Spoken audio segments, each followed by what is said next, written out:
Will you only be publishing in the ebook format?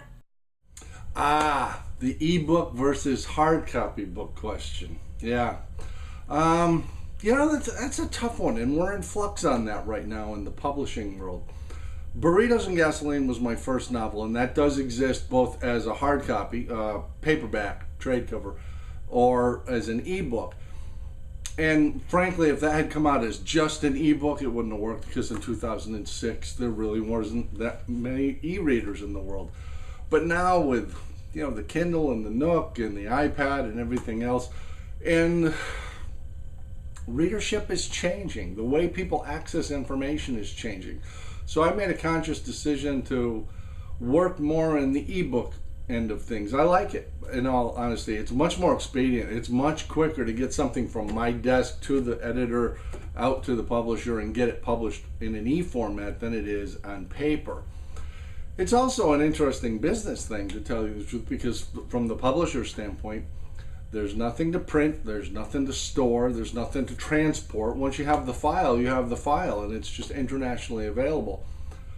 So I think it's an interesting question, and I wouldn't say authors that stick with traditional print publications are making a mistake. Absolutely not. I don't see print going away.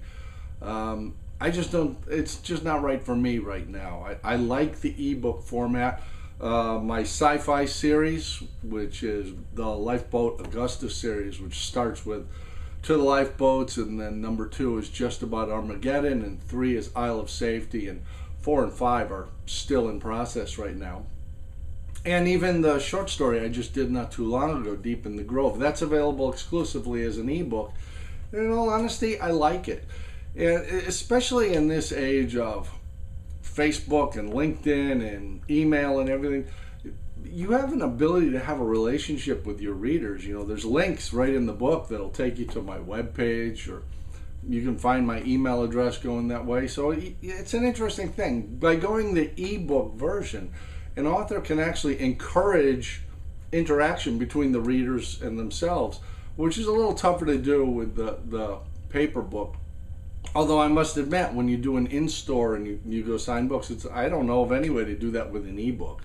I have done that with Burritos and Gasoline. It's actually a lot of fun.